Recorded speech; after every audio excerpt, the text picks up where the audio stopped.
Hello, everybody. Welcome to our side event today, organized by EAFORD and the Geneva International Center for Justice. Today, our event is on the critical human rights issues of enforced disappearance in Iraq and the related crimes of torture and extrajudicial killings. Before we get right to the topic, just a couple of housekeeping issues. Translation is available today from between English and Arabic, so you can use the channels 2 and 3 to access those languages. Also, per the rules of the Secretariat, the side event organizer will be taking photographs.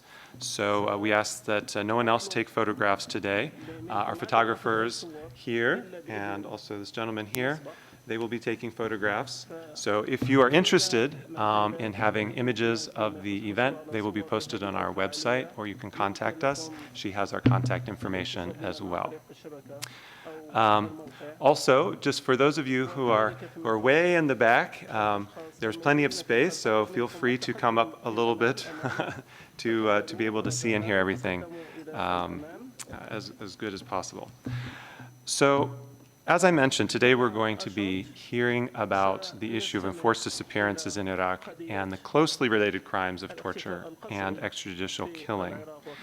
These are ongoing issues that have been repeatedly documented in Iraq by EAFORD and GICJ, reported to many UN bodies, but really not enough notice has been taken of these issues by the international community, and we would say no genuine efforts have been undertaken in Iraq to address these problems. Now, tragically, the issues are so widespread and prevalent today that it's difficult to underestimate the scope of the problem. Since 2014, a lot has been reported about the horrific atrocities of ISIS or Daesh, including kidnapping, torture, and executions of countless people. But unfortunately, this behavior is not limited just to Daesh fighters. It is common to militias operating across the country, and even to the official military personnel and law enforcement officials of the country. The government of Iraq often claims that these are isolated incidents by individuals outside the chain of command, but unfortunately this is, in fact, not the case. And when these sorts of crimes are perpetrated at such a wide scale and by officials of the state, they amount to crimes against humanity. And in the context of armed conflict, as in with ISIS, they are war crimes. Now today we have a very special speaker who can speak to these crimes firsthand as a journalist who has witnessed and documented them over a period of 9 months when he was working in Iraq. Mr. Ali Arkady is a prize-winning Iraqi journalist. He was embedded with a small group of Iraqi military personnel, and he expected to document a praiseworthy story of Iraqis taking back their country from Daesh. Unfortunately, what he witnessed turned out to be a darker story of disappearances, torture, and killing. So before we start, I should say in advance that some of the images and videos that you will see today are shocking and disturbing. So at this point, I'd like to introduce Mr. Arkady, and he can further introduce himself and tell you his story. Ali?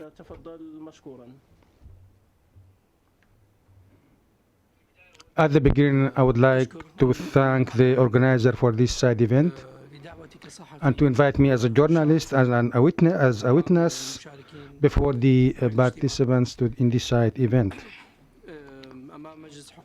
At the Human Rights Council, the United Nations Human Rights Council, I am Ali Arkady, a journalist, photojournalist, independent, and military reporter from Iraq.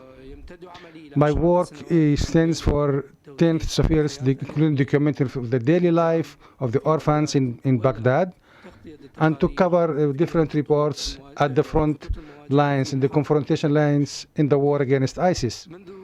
Since 2014, I worked with the Sabi agency in New York, 7 Photos agency, and with many different news agencies, international news agencies during the past 10 years. Today, I'm going to present you 6 war crimes I witnessed and have documented myself during 18th October till 22nd September 2016.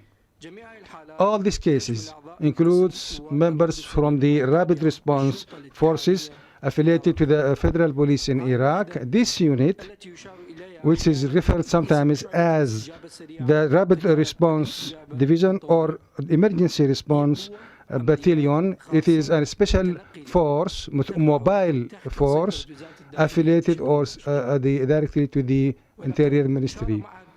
The War Studies Institute has referred to these forces in 2017 that this unit and its leader, Thamer Muhammad Ismail Husseini, nicknamed Abu Turab, is related to Badr organization, has close relation. This unit also is less disciplined compared to other special forces.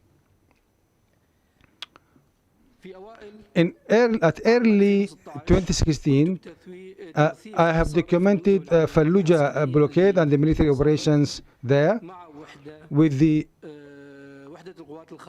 Special Forces unit of the Intelligence Brigade under the Captain Omar Nazar and Corporal Haider Ali.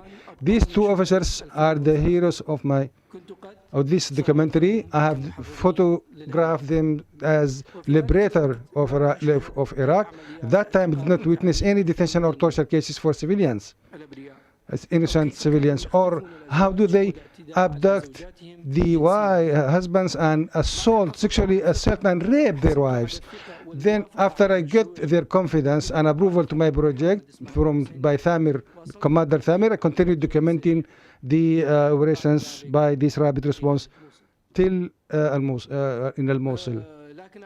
I would like to point out here before I explain the Mosul issues and before addressing the war crimes in Mosul, I would like to point out to some photos that I took during Fallujah operation.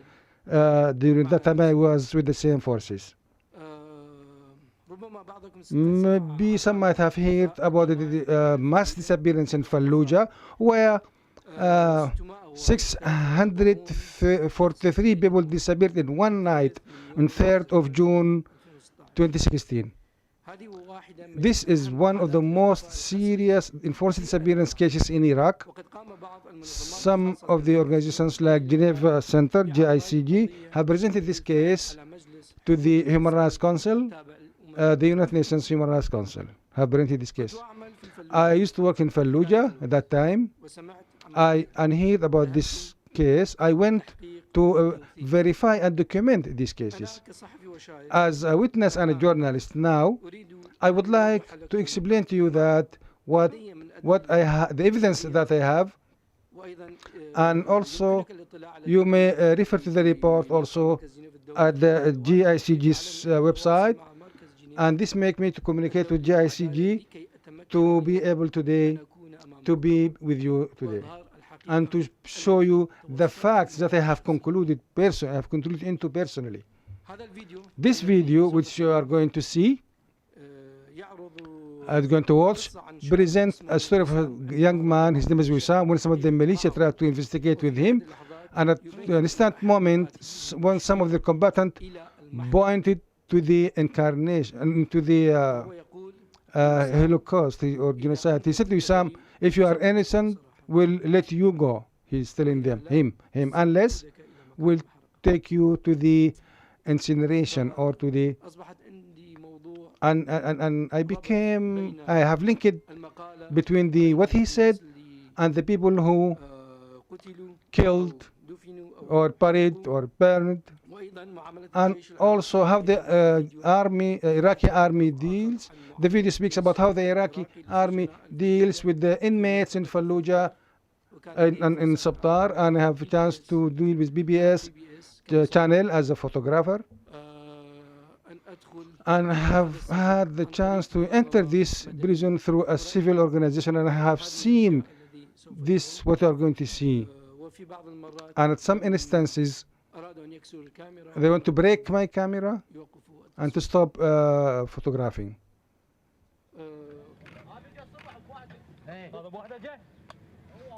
Yes. Where is?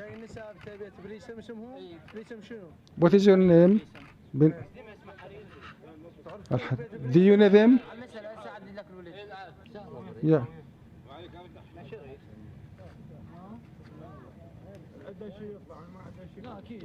Anyone who has nothing to do will be released. We'll send them to the otherwise to the incineration.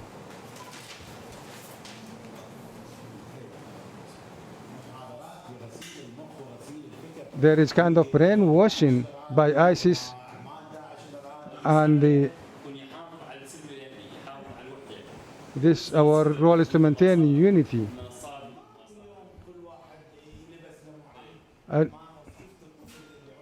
And when you have some of them like 11 years old.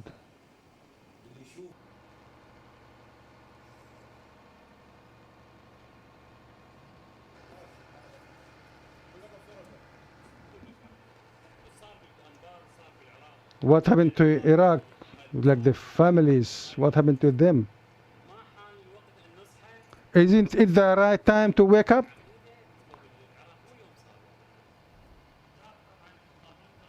The voice is not clear.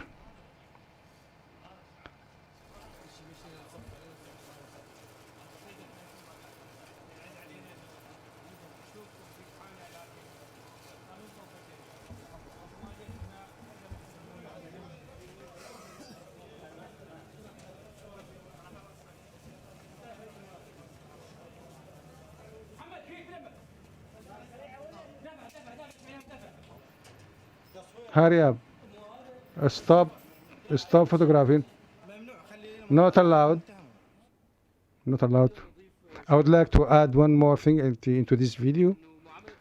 The Iraqi army dealing with the inmates, they have dealt with them in a very bad way, more than what you have seen now. Then they stopped photographing. Each room accommodates, it's 7x4 room, accommodates 100 inmates or detainees or more. At the same time, their health condition is not good. And I saw children also, group of children there, between 13 to 17 years old, with old men in one prison. This is inhuman. What is more weird is that the spokesperson for Ministry of Interior, Saad Ma'an, whom you saw in the video, knows about this, and when they come up, when he comes to the TV, he speaks in a different way. Now, I would like to go to Mosul, go back to Mosul. These cases that I'm going to address now are only just during the last 4 weeks of a period of 9 months of taking footage with the rapid response forces.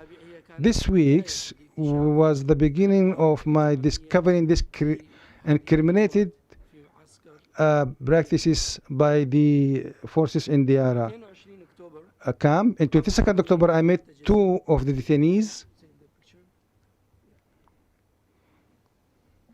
2 detainees, Ahmed and Ghassan.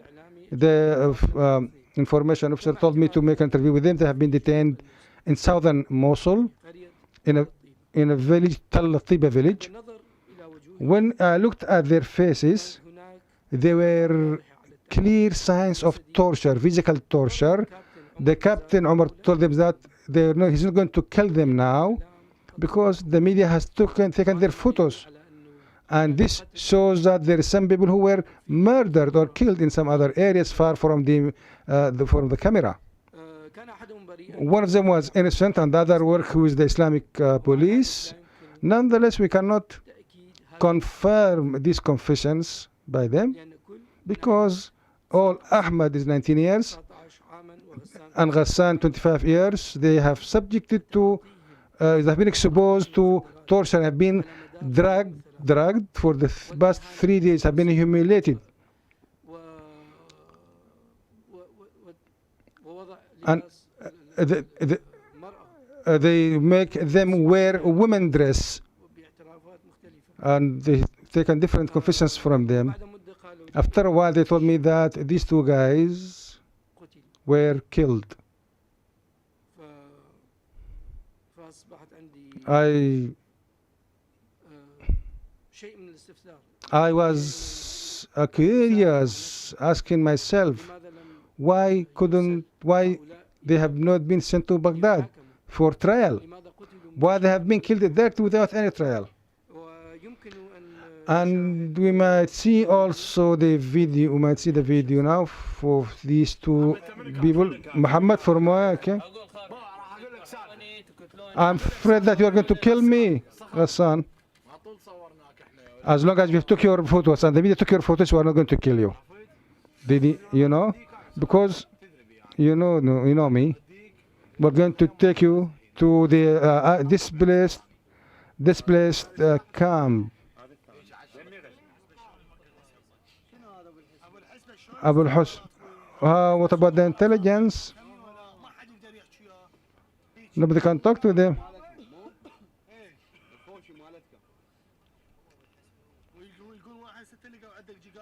They find some. If they find cigarette with you, they're going to stop you at the checkpoint.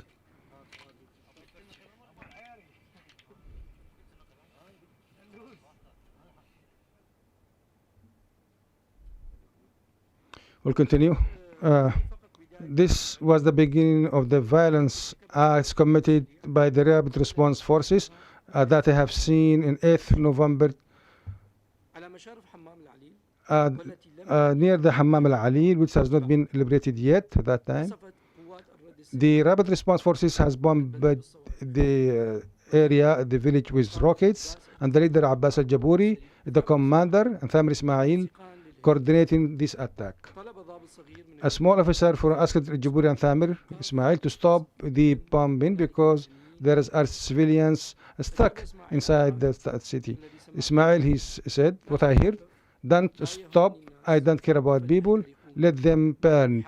We need to win and to have a victory over this region, this area, at any cost, because there has they competed with the federal police.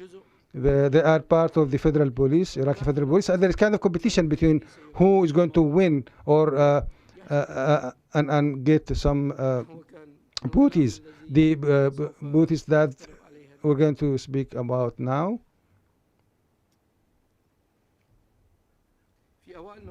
Early November, they are fierce fighting between the rapid response and the ISIS combatant insurgents in the southern Mosul, led to displacement of many families who reached to Gabr al-Abid village and Tigris village in small boats. The rapid response brought them for in-investigation at the intelligence unit premises in Qabr al-Abid. In 14 November, I saw the first torture case. A guy was arrested, Ali, his name is Ali, at Hammam al-Alil. While fleeing from Mosul, he has been transported to the snipers unit at Qabr al-Abid. Has been interrogated by Captain Thamir for 3 hours and was beaten by some soldiers.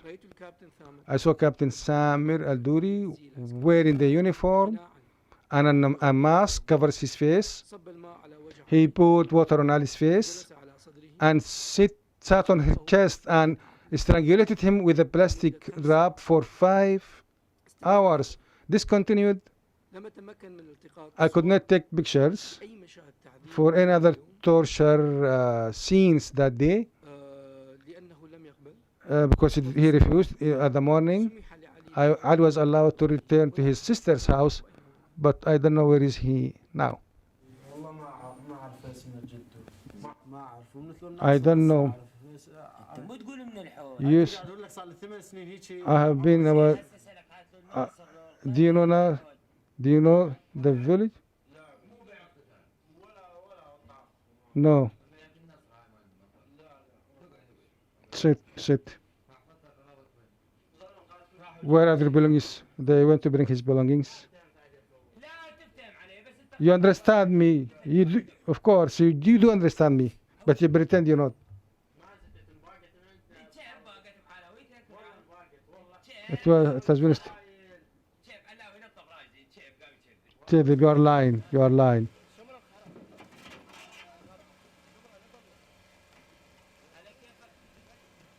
Easy, easy. He's taking picture. You saw him in the video. He's saying that don't beat him. He's taking photos, or he's videoing. This after 7 months with them, I gained their confidence. This place in particular, I start taking, making videos. We'll speak about details later. Now we'll move to this other story and then we'll stop. In 15th November, Captain Thamer Duri received information from an informer that one person named Ra'ad Hindiya is as one of the sympathizers of ISIS. He was the warden of mosque. He has been detained, arrested, and moved to the premises, the headquarters. Captain pointed his gun to Ra'ad Hindiya and threw him to the ground and sat on his chest and told him that he's going to die today. The captain asked me to delete the abuses from the video. He got some confidence. Then he started strangulating Ra'ad with a nylon rope. The captain wasn't sure if Ra'ad is a combatant or not. He decided to return him to his family, but he said also he's going to take him back again. On 22nd November, Ra'ad was detained again. Captain Umar brought him to the headquarters of the Special Forces of the Rapid Response, or the Task Force, or the premises of Corporal Nazar, Captain Nazar. Captain Ahmed hit him with a hammer. His face turned into blue. Ra'ad came back again and with a nylon rope and strangulated him for 2 hours. When he left the room, Captain Thamer Duri was breaking the jars on his head. Later I heard from the individuals of this rapid response that Ra'ad was killed. But the investigations, the hours of investigation did not prove that he has any kind of relation with ISIS.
Where is the man?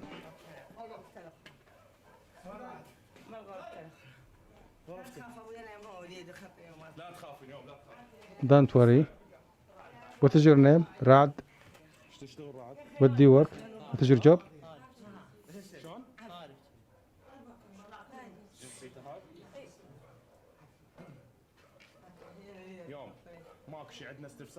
We just want to investigate and return him back to you.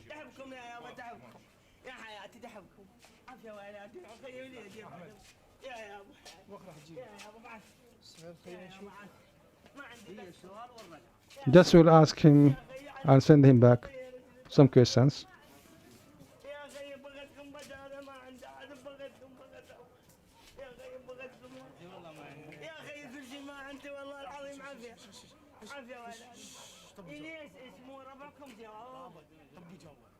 Go inside, keep quiet, go inside.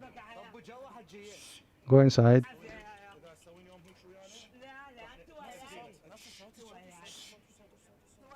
Just keep quiet, he's hushing her.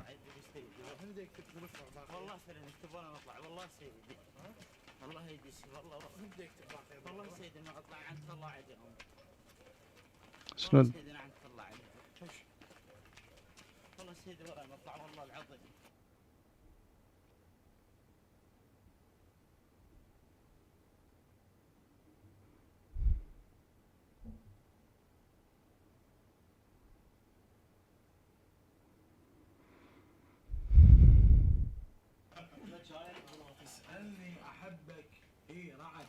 Rad, I love you, Rad.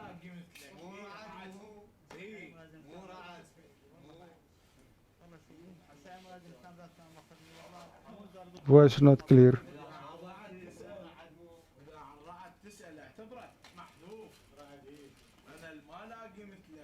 I can't find someone like you.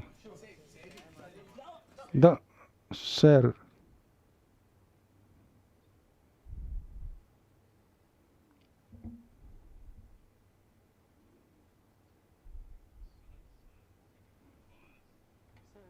Images, and I want to ask you if you could explain a little bit more how you came to be embedded with the unit and how you came to be able to photograph more and more over time. How was it that they allowed you to do that? You know, because I am a journalist and I'm Iraqi journalist, and when I start to do photography and video, it was one of my dream to document something about my country, about my town. When war is coming up, Arabic, sorry. It's okay. Okay. لا حرش عربي يعني. When I started working as a photojournalist in Iraq, I like to document the humanitarian issues in Iraq. And when the war erupted, Fallujah was my concern. So through a friend, I started entering to Fallujah, and I didn't get introduced to those people. That time, I get introduced to Umar, two persons, Umar and the other guy. They have been there for 10 years fighting in the rapid response force. What we'd like to work on is what is positive thing that Umar is from Sunni sect and Haidar is Shiite from Shiite sect. So I like to show something, to depict something positive. That there is no problems. Look how they are fighting together. Let us end this sectarianism in Iraq. That is why I worked with them and published some of the videos and pictures with Der Spiegel, with different agencies during 7 months. I worked with the Happy Baghdad project. Then I told or narrated their story about TEDx Baghdad and have shown them or illustrated them as heroes. But after when they have more confidence on me, I couldn't see something negative or wrong by these forces. But when I went to Mosul, these forces, the American forces, sorry, in Hammam al-Alil, they stopped there for 1 month, stayed there for 1 month. When they stayed for 1 month there, all forces just they bring people, taking people here and there. Then first allow me to take pictures, then delete some of them. They do trust me. They have great confidence on me. And so I asked, who are they? They said they are ISIS. They are ISIS when I asked. So I said, I don't know whether they are ISIS or civilians. But when I was go with them on a daily basis, they call me to come and take pictures. They tell me this is ISIS. After this is not an ISIS. This is civilian, 100%. And I have all his details to prove that he's civilians because I have all the investigations in the video, photographed and videoed. I said it was difficult, week after weeks after week, to continue, and I believe that they are going to bring these people, send them to the trial or military court in Baghdad or whatever. But the fourth week, they show me videos of the same people that they have tortured, that they killed them, and they send me these videos. And he said they can publish it in your film, and they are very proud of themselves. They said this is nothing. Is it sectarian issue? Is it military issue? I concluded that the Iraqi armed forces, Iraqi forces, they not distinguish. They are not different from ISIS. ISIS has declared that they have killed, but published that in the social media and the internet and said, I do kill. It is very clear. But the Iraqi forces uses the liberation reasons or pretext to commit to serve their own sectarian agenda and killing people and for reprisal. We see the Iraqi government is a group of gangsters, starting from Prime Minister to all other commanders. They are from organizations, like Al-Da'wa organization, Badr organization, and so on and so on. So they are a group, the group of sectarian people using the forces, their own forces, special forces, after they have destroyed the Iraqi forces in 2014 by former Prime Minister Nouri al-Maliki. They have destroyed these forces to establish their own forces, the federal police, rapid response, militias of the popular gathering, and some other sectarian groups in Iraq, and we know that, and all of us know about that. هل لديك صور أخرى ترغب في أن تعرضها علينا؟ I have a group of, it will be quite shocking scenes or pictures, but what matters is you have to see them, because I came here to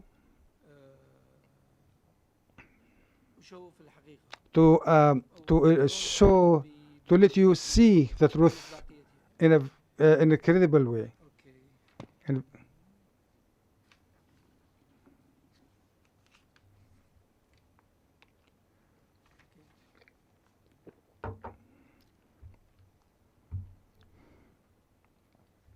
Okay.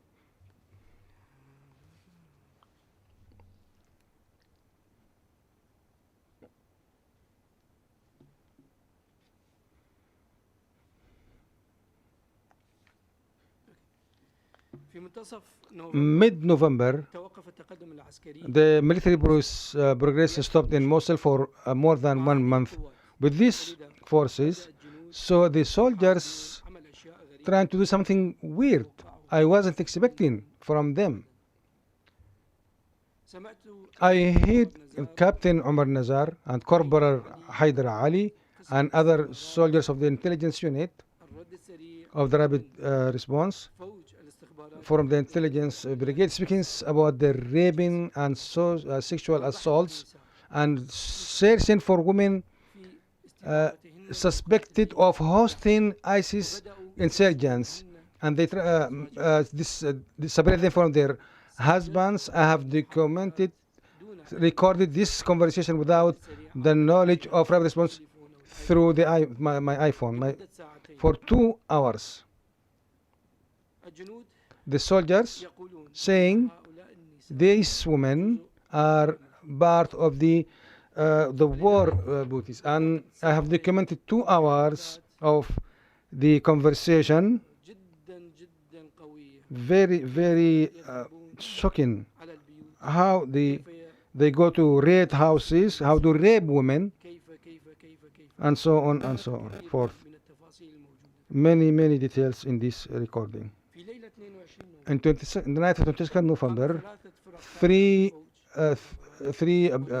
from the rapid response and intelligence made a night raid to arrest an ISIS official in Hammam al-Ali with the knowledge of the coalition forces, with documenting or videoing this operation by the coalition forces, who was aware while they have been calling Captain Umar was calling the operation, in particular the coalition forces from Italy and USA.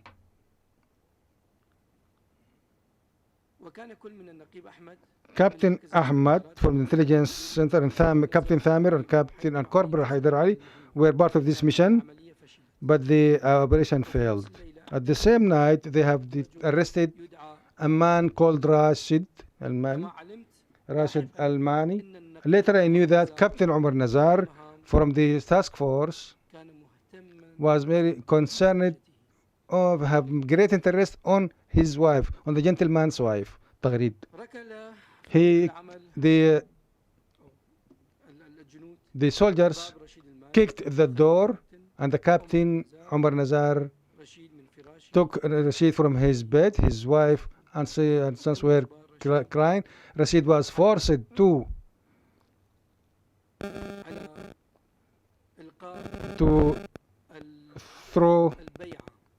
say the oath, and they make him memorize to show him as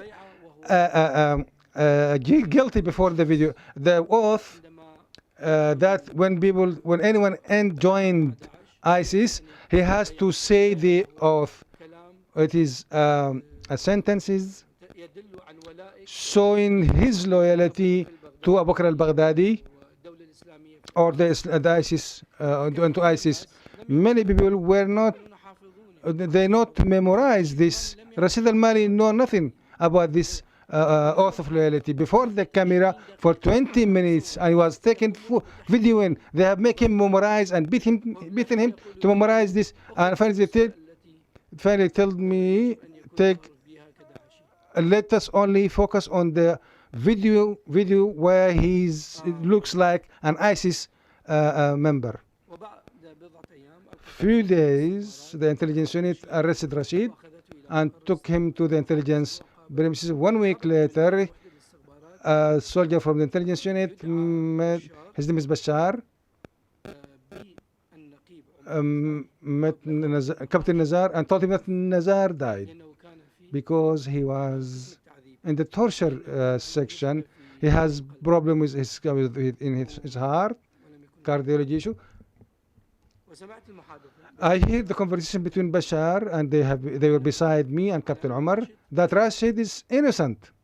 I hear them saying that Rashid is innocent. Few nights later, Captain Umar raped Rashid's wife, Tagrid.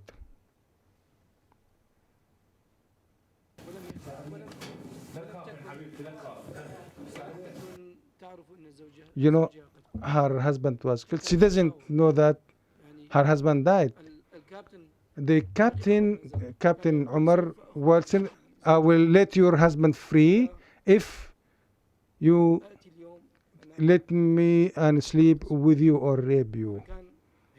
And this was the conversation. She wasn't aware that her husband died.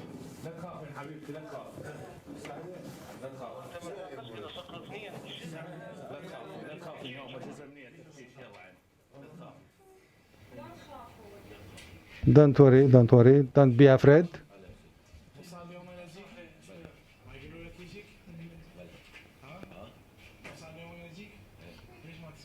Why didn't you come? They took us.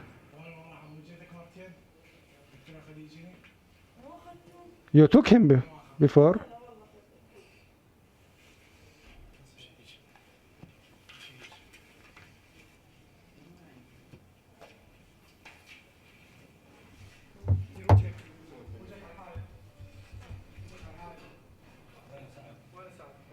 Where is Saad?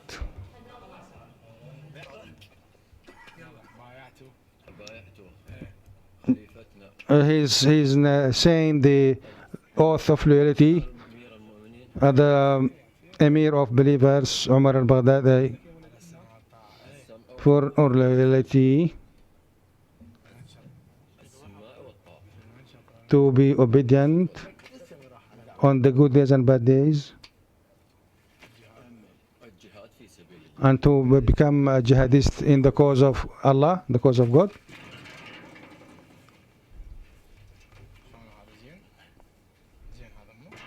Is it good?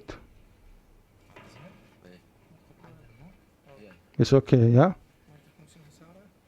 Your wife is Sarah. What is her name? Tagrit.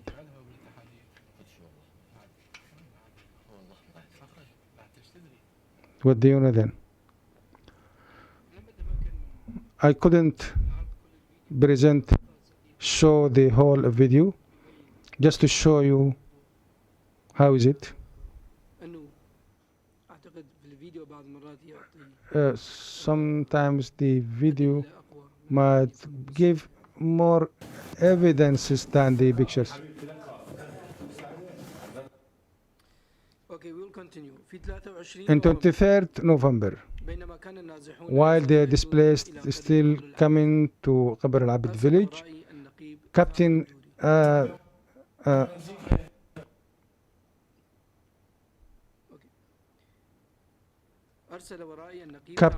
Thamir sent someone to me in the building near Nazar. It was the surveillance unit. I saw Mahdi Mahmoud. He's a shepherd from Qabr al-Abid. He was with Captain Sufyan at the intelligence unit. Ahmad is the son of Mahdi. He was in the kitchen with Captain Thamir al-Duri, where they have been tortured at the same time. They hear each other's screams while being tortured. During the interrogation, Ahmad Mahdi, his son, in 2014 joined one of the ISIS courses for 1 month, and then his father returned him home, brought him home back. Ahmad is 16 years now. That time he was 16 years. Captain Sufyan ordered Mahmoud to be hanged, to be blindfolded, and to be hanged in the room. He had been beaten continuously. This was the first time that I was allowed to take pictures of their crimes. After the interrogation by Captain Thamir to Ahmad, he slapped him several times. Ahmad was allowed to return home. Dori told me later that the soldiers from the intelligence unit and rapid response executed Ahmad Mahdi. He was 16 years old. He has nothing to do with ISIS. This is Ahmad Mahdi.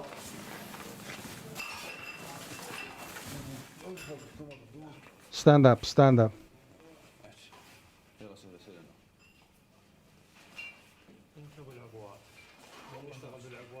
Where do you keep the explosives?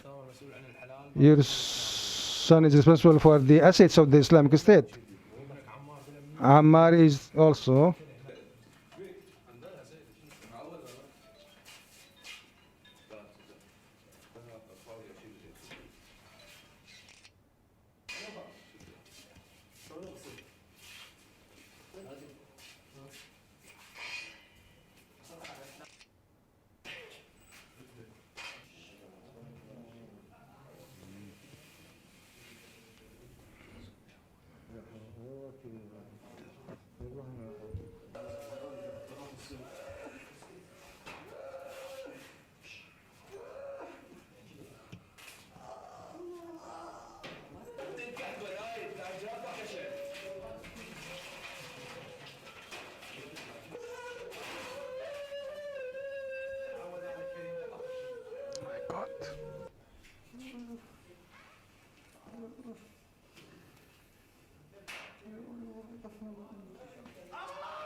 Come, go inside.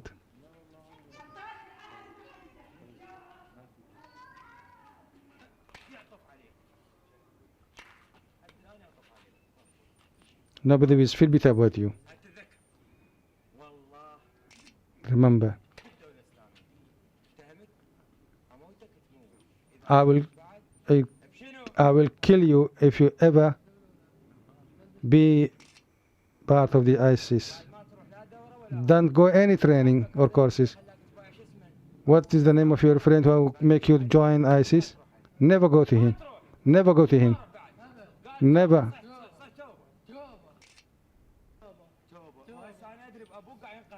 I know your father is worried about you. Do you understand? Go with him.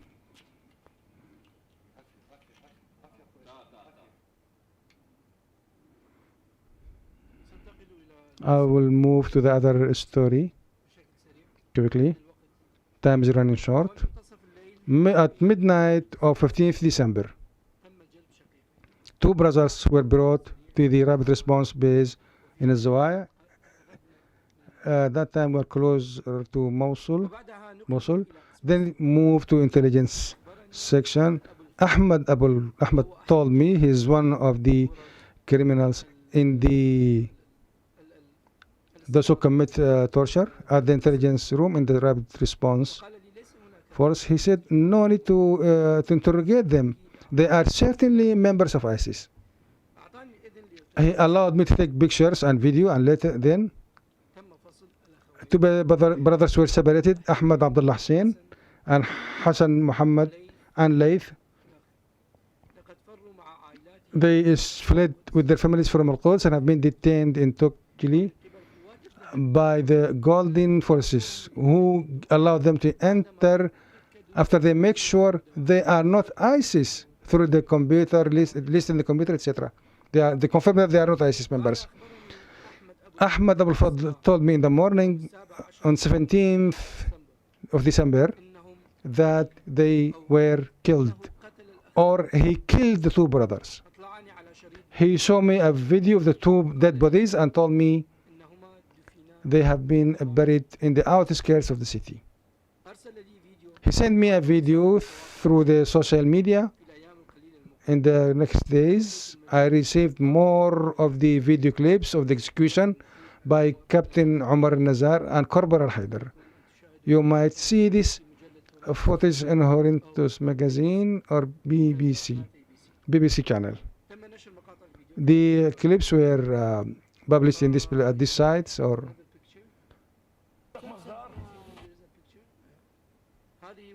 These are the pictures sent to me 2 or 1.5 days later and told me we have killed them. And in the video you might see also the name of the Shiite commander says we revenge for this name or revenge for this sect. Shibla Zayd, I don't know what is it, I can't remember the name, but we came to know that he's a Shiite commander or leader. Look, thanks God, they have been Shibla Zaydi. We took our revenge.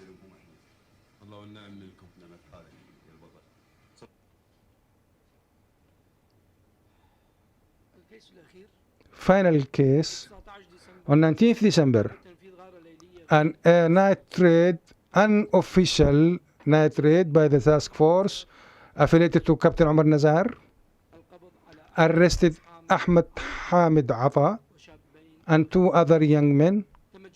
They have been brought blindfolded and hand-tied to the premises. When I saw Abbas Hassoun later, he's in this picture. That night he told me he raped Ahmed Hamid Ata in one room. This team from the task force, there are 15 soldiers. 4 of them are running these tasks. 2 of them rape men and children, and the 2 Umar Haidar rape women. Captain Umar Nazar and Corporal Haidar tried to rape one of the wives of those men. Tried to rape this woman. They took the husband outside of the room, and then you might see the video. It's not translated, but there is, we have translation, okay. When Haidar goes out of the room, when close the room, he leave the door, close the door and stay alone. When he came back to take pictures, and what has happened? Corporal Captain Umar Nazar entered the room and said, and told the Corporal Haidar, Cobra, his name, nicknamed, what happened to her? Why didn't he do it? They start laughing. I couldn't. She has her month period. She's in her period. I couldn't rape her.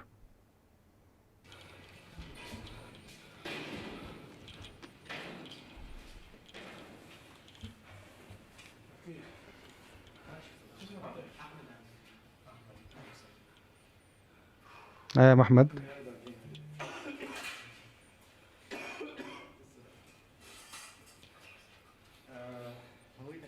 Your ID. Your ID.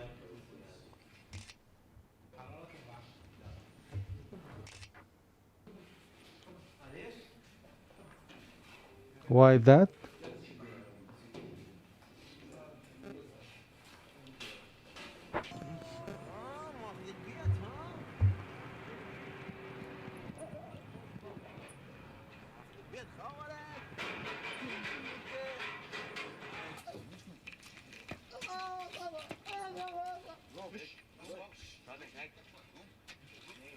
Stand up.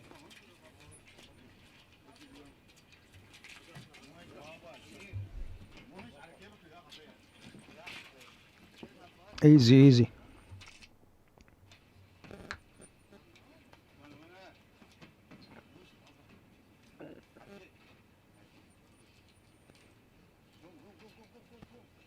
Stand up.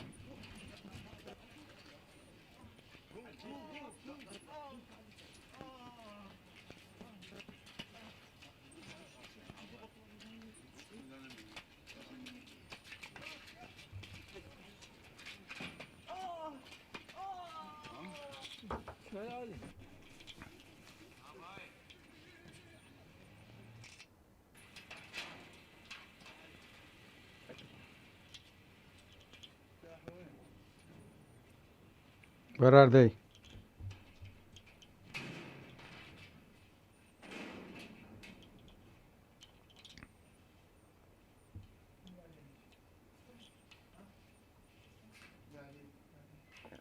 Stand up.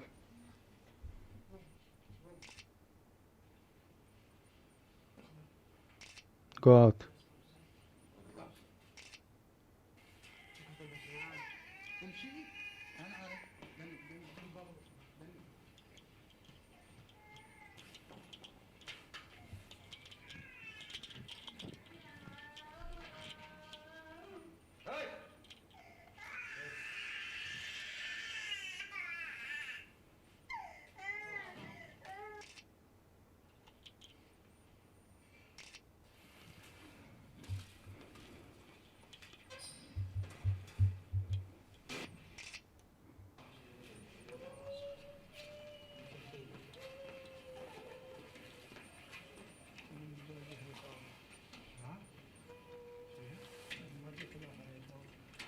She has her period, he's saying.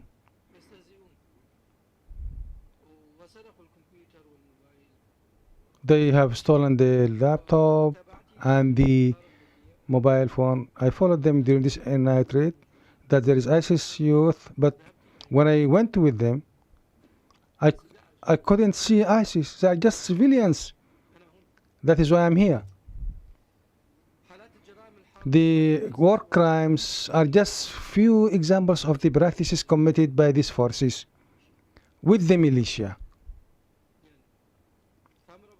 Thamir Abu Turab is from Badr organization and commander of the rapid response forces affiliated to the Interior Ministry, and the Interior Ministry was a member to Badr organization also, and the new minister is from Ad-Dawah party. So will have more victims in the future, therefore. The soldiers and officers of the rapid response executed and committed some violent crimes, enforced disappearance of thousands of civilians with the approval of the higher ranks at the response team, at the emergency response division. None of the victims was subject to trial. They have just killed extra legally. Although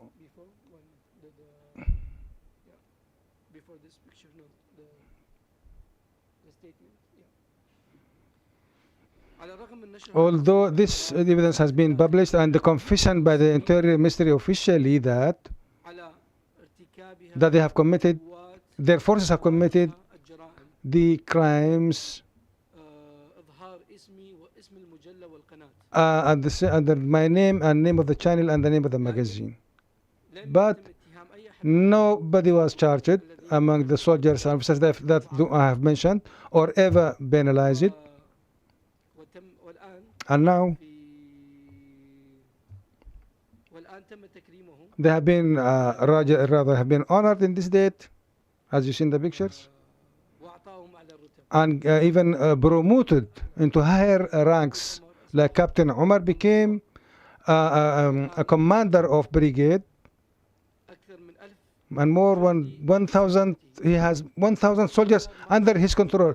What Omar is doing with Iraq? This only one person, and we have thousands of soldiers and people like Omar.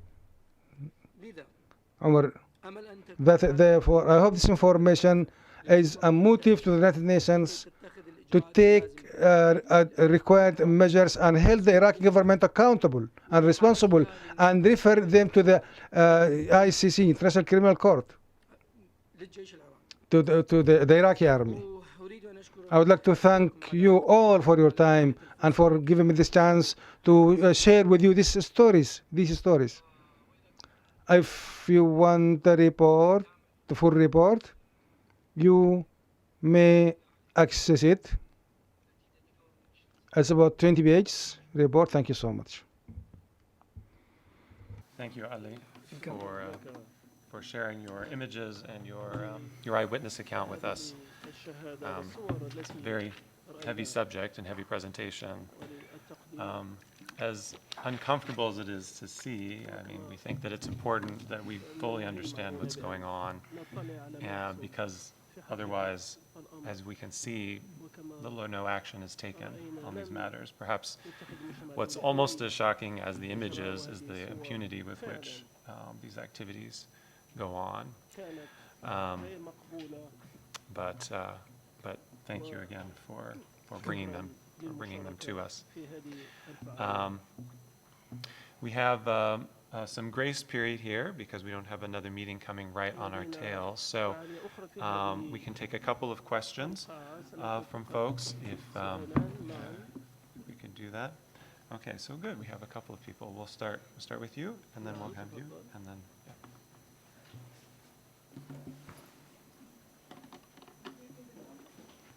Now it is, yes.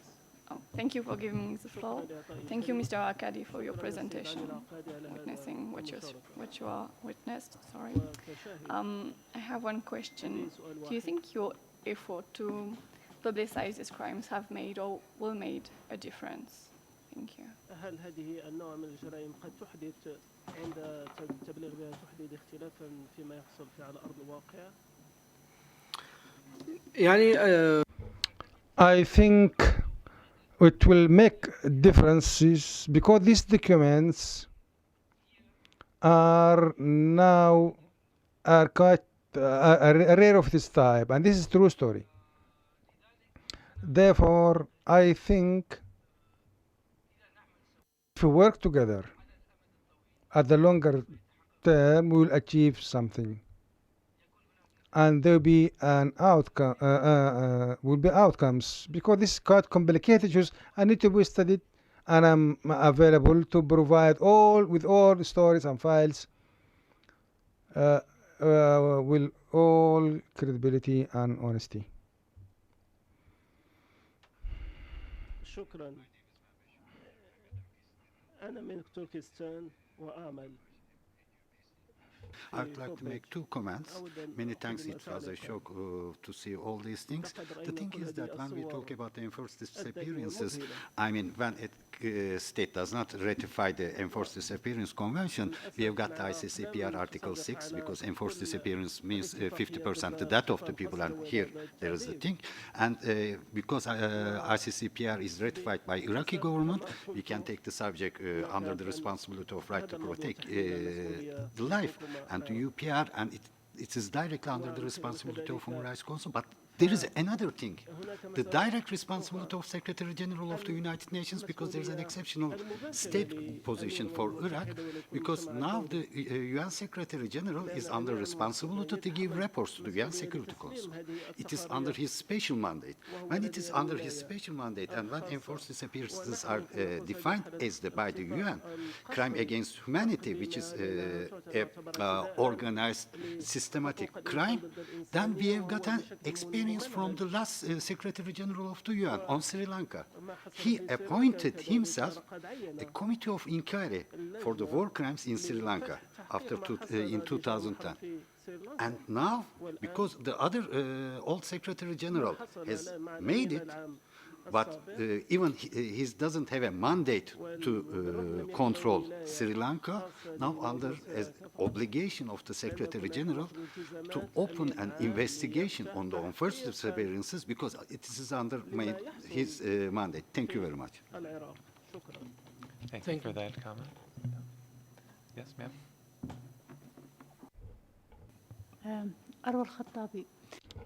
أروى الخطابي. For me, it's horrible videos and photos and situation. And at the same time, I am wondering how you get to this team. You are part of this team. You make photos and you make videos. Are you with this team? Because the videos is really correct, and videos live. It's horrible how you live after this. I cannot even, my nerves is destroyed. How you live, and are you with this team? And how many crimes did you see? Thank you. At the beginning, thank you. I'm an artist before being journalist.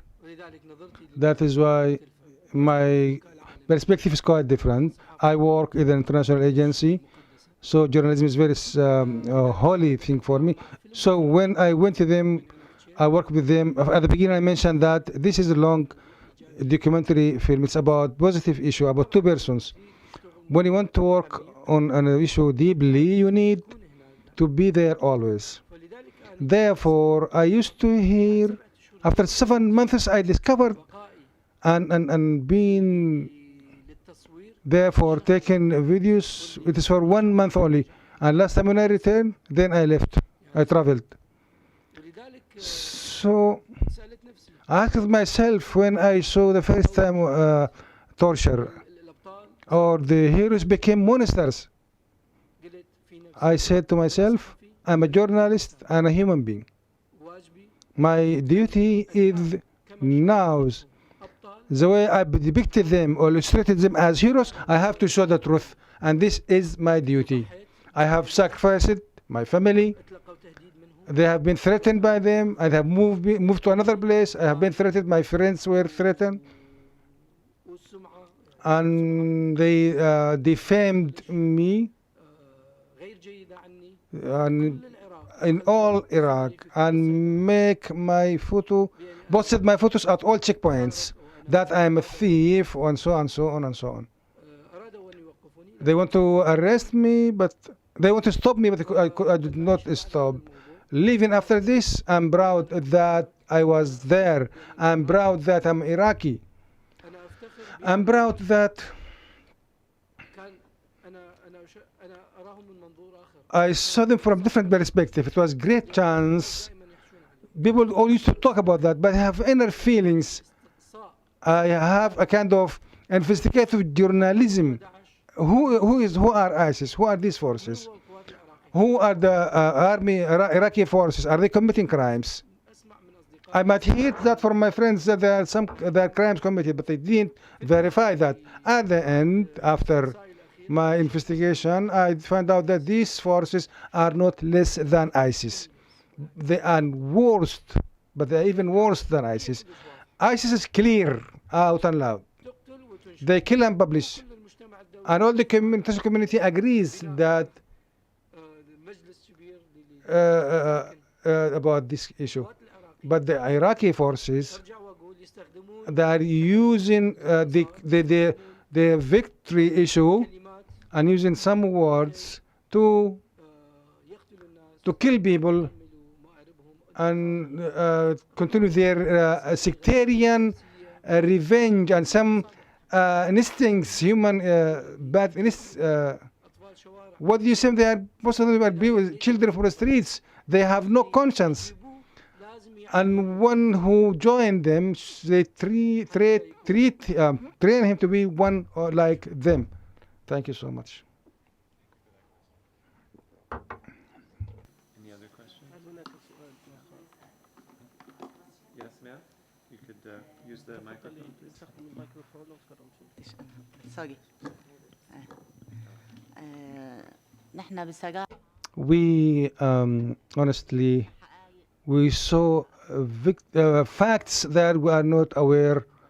I'm Arwa from Lebanon. One issue that we thought that the Iraqi government is making victory. By this video, you have shown the real picture of what is going on inside Iraq. ISIS is no different than what is happening by the government or by authorities there, because saying that we are liberating and making victory and achievements, but under table there are crimes committed, which makes me chill, my body chill. We thank you so much for this explanation, for these facts. I would like to thank you that you managed to take this documentary without being exposed to any harm. And thank you so much, really. My question that is, I would like to ask you, what is the difference between ISIS? Don't you think the government is even a little bit better than ISIS? Why ISIS came to Iraq? You know Al-Anbar and Mosul, a Sunni territory. The Shiite authority, I am fully aware what they have done, the Iraqi soldiers and the Iraqi army in these areas after 2003, in Mosul, Fallujah, Rumadi, the Sunni controlled areas.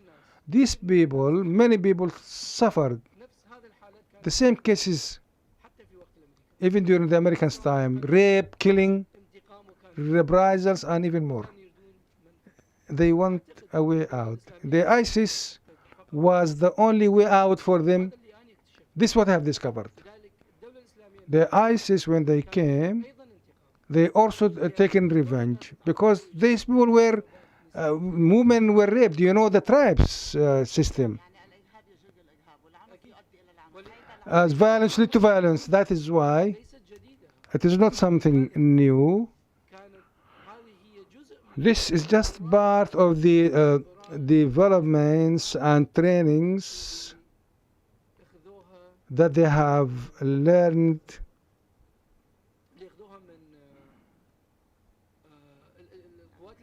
from the U.S. forces, the coalition force. And one picture, Ali Mushtaraka, he is liaison or translator, works with the Americans since 2003. He used tools to torture the two brothers with a knife. When I went to ABC report, the channel, during past 6 months in 2017, they talked to their friends from the special forces. They told us this is techniques used in Iraq, the Americans. These trainings, they have learned this from the Americans and became even stronger. Captain Umar Nazar is not only just about rape and killing, it's stealing only. I have videos document that they go and steal the civilians, loot the civilians. Because he's rich, and then they bring him to the intelligence, taking money as a ransom, and then release him. He's trafficking also or trading in arms. You have many materials, many films with more details. This what I brought shown is just like 15% of what is actually happening.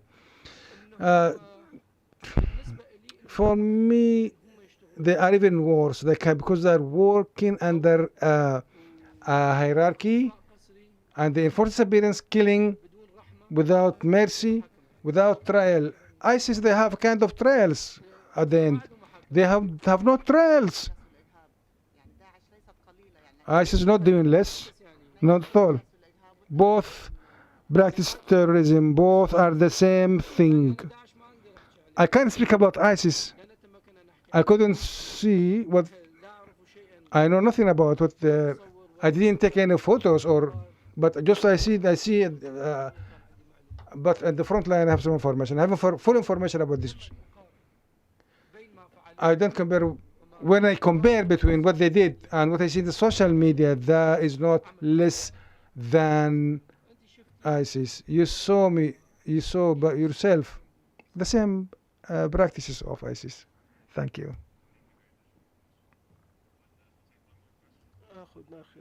سؤال إضافي. Thank you.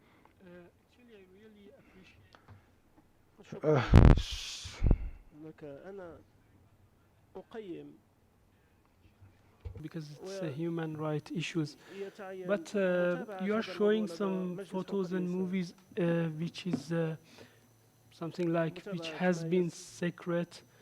But Daesh is showing a lot of movie explicitly, and it's very strange how you compare the Daesh to Iraqi government forces. Even when you see in France, for example, there is something very street protest, and you see the reaction of France government as a democratic government. I mean, we should care, we should see that what Daesh and its friends have done in Iraq, and how is it very, very harsh and very, very serious. And okay, is it something like the Iraqi government should just say, okay, let's come and talk? I said, I really appreciate it's very serious to follow. They shouldn't do that. It's clear, but in act, not in word. In act, is it comparable? It's fair that you are saying it's both. It's strange for me, just as a researcher. I am not an Iraqi. I am not following. I am not a pro-Iraqi government or pro-Daesh, anti-Daesh. Thank you. Okay. Thank you. I believe there is a way to there is a reason to compare. What you saw now, that it is just 0%, even 1%. At the same time, when I've been working with them, I heard that the federal police are doing the same thing. Militias and the popular mobilization are doing the same thing. Some of the golden forces who work with the Americans, I heard about that. They're doing the same thing, but I wasn't sure. But I make sure when I may take photos, I saw that with my own eyes.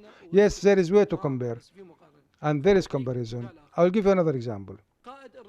The commander of the rapid forces, Thamer, was imprisoned in Kufa for terrorism. You can go and find out that. 2005 or 6, or on sectarian charges, with Abu Bakr al-Baghdadi at I think the same time. It's in Buka prison. They were both imprisoned for the same charges, terrorism. Abu Bakr al-Baghdadi and this commander. I saw Thamer pictures, and Ali Abed, the translator. He said, "Don't tell anybody that who work with the coalition forces, taking pictures from them in a yellow uniform." And you could see Abu Bakr al-Baghdadi picture also. And I tell you, because I'm a journalist, I'm confident about my information, and this is what I did. I have verified. Actually, I didn't say I'm truth, and it should be prevented. They should work on these human rights issues. But when you are reporting, you should report, or you should showing us a complete puzzle, not just one side and saying it's not comparable. It's 20% versus 80% human right violation. I think most of them is a reaction to who are them and what they have done. I mean the Daesh and other friends. Thank you very much.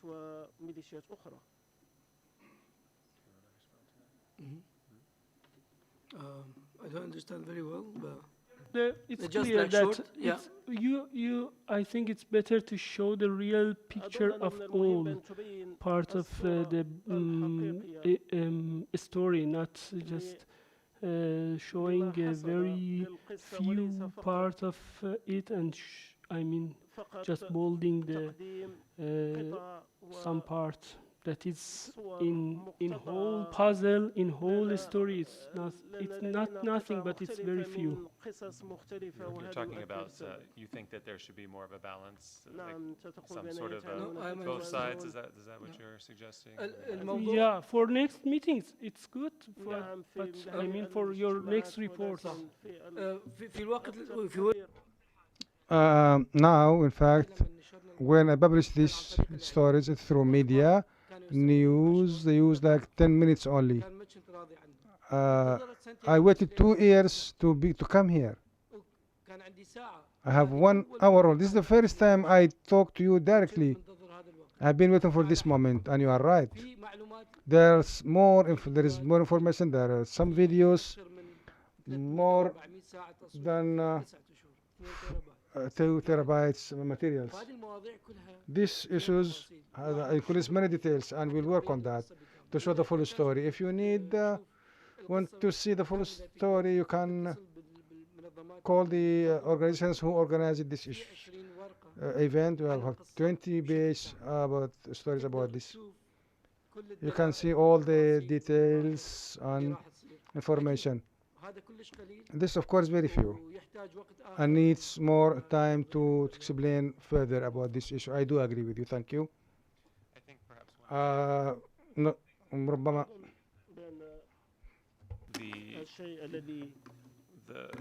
the crimes that Daesh has been reported on rather extensively. There's an entire effort by the UN to investigate that and prosecute the people who are involved in that. But the same is not true for the other side of the story. So that's part of what Ali is here to talk about, that other side. So here is not, we did not feel it was necessary to present all of that, pardon me, because the other side has so much documentation already on it. This is where information is missing. So we wanted that to be made clear. Okay. So thank you. I want to go ahead and wrap up now. If there's plenty of time, you will be here for a little while, and Ali is happy to answer questions and engage in more one-on-one conversations. Did you have a very short question? Yeah. I think in Arabic world and Islamic world, we are living in the same age of the Middle Ages between Protestant and Catholic. And as we have religious regimes, we will continue this battle. So we have to find solution. There is no solution than separating religion from states, and have states for all of us, and religion become a part of private life. And this is the only solution for all of us in our regions, in Islamic and Arabic. Otherwise, this battle will continue for a long, long time, because every regime who is religious, he will try to eliminate the other group. So we cannot eliminate each other. We must accept each other on the basis of all people, they have right to believe, and they have right to be governed by secular state. Thank you. Thank you. Thank you. That's actually a nice forward-looking way of maybe wrapping up our session and looking at possible solutions for the future. So thank you all very much for your attendance today. We really appreciate you coming. And again, if you would like any additional information, this session will be available on our website, gicj.org, in a week's time or so. And Ali is happy to also respond to any questions you have afterwards. Thank you again. Thank you. Thank you.